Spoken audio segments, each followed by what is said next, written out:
once it is back up and running. So be advised. The next item is a report of the Regulation and Consents Committee. The 16th of July, we have a motion moved by Councillor Buck that staff be directed to prepare a report to the Regulations and Consents Committee about whether, and if so how, the Council could adopt a policy guiding notification decisions under the RMA which would increase the likelihood of people who are affected by a proposal having an opportunity to lodge a submission. So it's either submissions or a submission. So take the S off or take the word A out, and be heard. So, and that's seconded by Tim Scandrett. So is there any discussion? Oh, I'd like Vicky to speak to it first. Just the point of it is that there have been a number of instances, and I appreciate the report. I thought the report was excellent, and it does point out the legal difficulties of where we're stuck with the RMA Act. But there have been a number of instances, notably, for example, the Roberts Road quarry, where an entire quarry went in a residential area without notification of the residents. A recent one in around Carl's Junior and Main South Road, that actually make things much more difficult than they would have had a community being notified at the beginning. And while I totally get all of this report and the difficulties that we have here, the reason for this is just to look at how we could do this. And maybe it's a matter of interpretation or how our staff interpret these things. Maybe it's not. And that's why this has been drafted together with legal, so that it includes about whether and if so how, because it may be that this is not possible, right? And that seems to be where you're headed in the report, but nonetheless, obviously from our point of view, we are very keen that where a matter is of substantial public interest, that the public who are majorly affected by it get the chance to make their view heard. Yeah, I sat at a meeting which Councillor Buck organised, where the people affected by the Roberts Road quarry decision came with their local Member of Parliament, and we sat upstairs and we talked about the reality of having a quarry on your doorstep outside a quarry zone. So in the rural zone, people have an expectation that there's going to be quarrying as a permitted activity. You're not expecting to wake up one day and find that actually it's been approved for just down the road. And over the road from your, I think it was an early childhood centre or a school or something that was just very close to.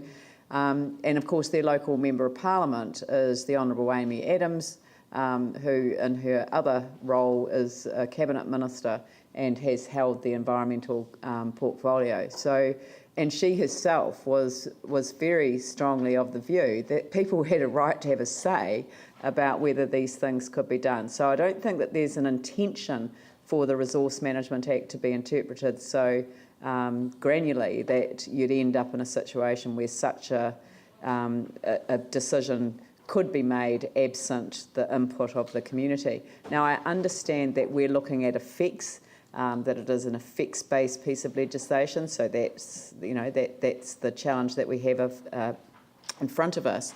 But if we can find a way of guiding notification decisions so that where those the definition of what is you know, something that's less than minor or something, I can't remember what the phrase is, but if we could have some guidance that would satisfy people in that regard. And of course it's accumulated effects, and so we don't measure all of the effects. Of course Environment Canterbury measures some and we measure others, and I guess through a joint hearings process then sometimes you know, we would make a decision not to notify and the ECAM would make a decision to notify, and maybe it would be actually better to have a joined up approach so that there is a single notification and all of the issues are able to be tabled. But anyway, I support the resolution. David? We're back online. Great, we're back online. Thank you. Look, the intent of this report really was just centred around the decision-making process of notification and elected member involvement in this decision-making process.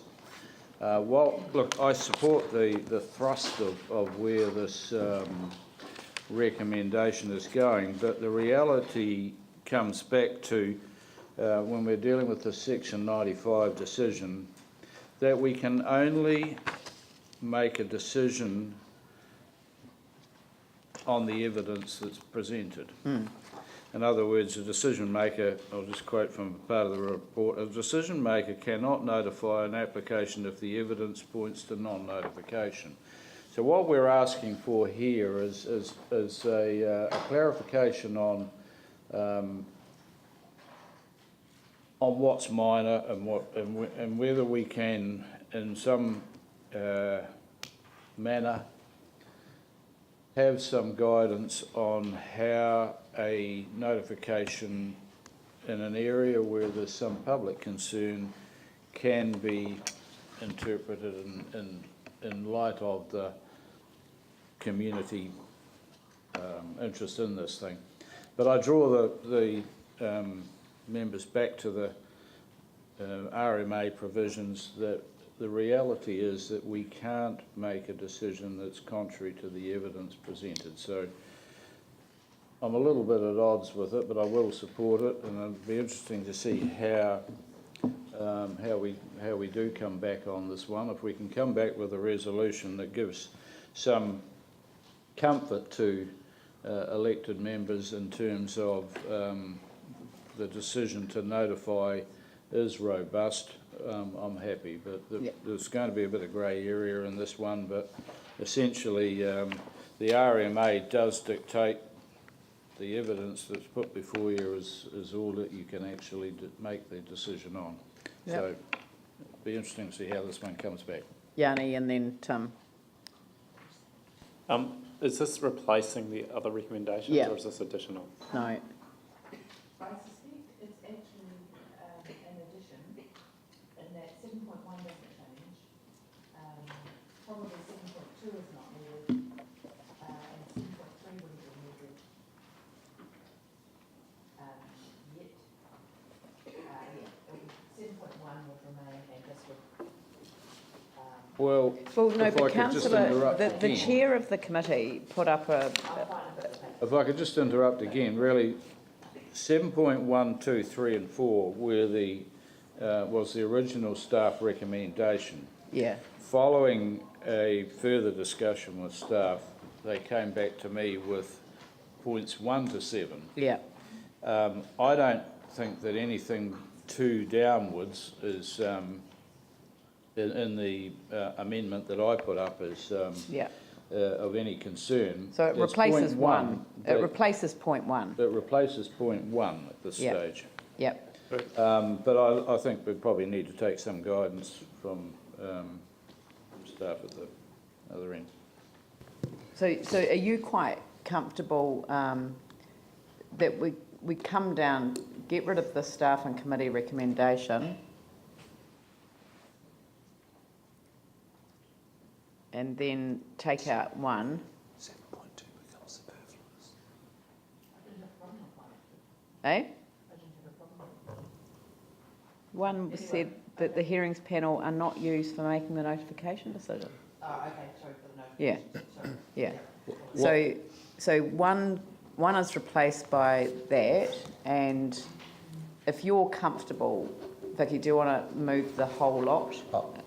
Could I just make a suggestion? Perhaps what I thought was happening was that those recommendations were being put on hold until that further report came to council to consider, and then there would be a consideration of the recommendations, whether or not they Yep. happen.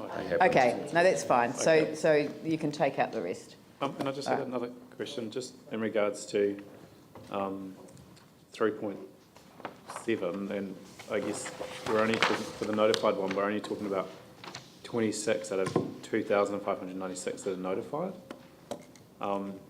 Do we have a breakdown as to the ones that are like non-complying, restricted, discretionary? So do we know out of the categories of the consents what the percentage is in each category? Yes, we do. So I can provide that information to you. And then just the final question was, I know because we're doing a district plan review, we haven't done a section 35, which is supposed to be the kind of assessment of our district plan and whether it's meeting its objectives and what it's achieving. Is that correct? This is the monitoring.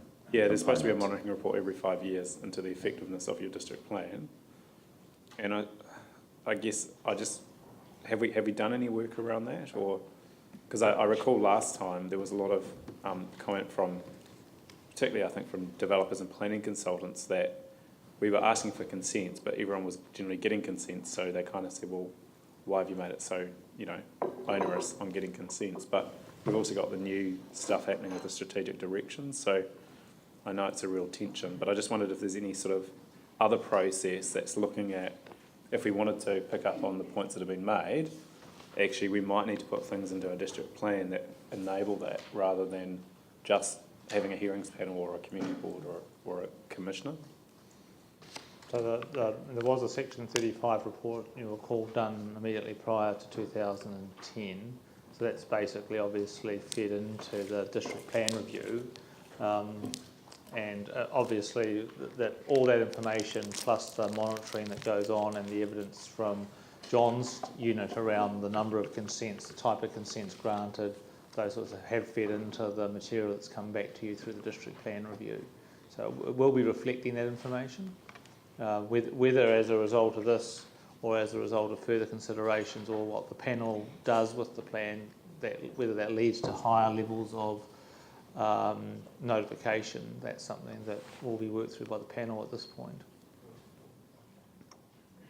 I guess we can raise it through this process, but it's really trying to get some qualitative assessment from the community over the notification process as well, so that we have a kind of balance.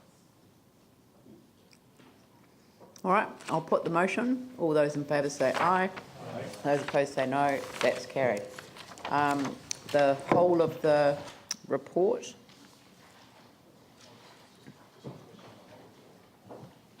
Well, I have a mover and a seconder. David, Tim, Yanni.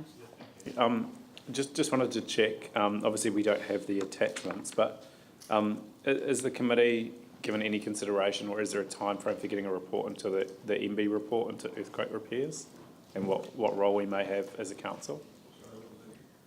Is there any discussion about the role of council in dealing with the MB report that's come out with the poor quality of repairs? And do we have a time frame for getting something? You're talking about the IANS report from the other week? No, No, the it's MB the MB report. report. The into public report, the report that's come out non-consented. about the quality of earthquake repairs. Oh, okay. Yeah. No, Because we haven't. there are some issues, and I think that it would We be haven't had that report at all. it would be worthwhile to have your committee Yeah. receive a report on that, I think that would because be really good. I certainly want to see a report on it. So We have asked regularly where it's at prior to it coming up recently, so we certainly can look at it. yeah, you can follow that up. Okay. All right, Thank you. thank you. I'll put that motion. All those in favour say aye. Those opposed say no. That's carried. Next one is the Communities Housing and Economic Development Committee.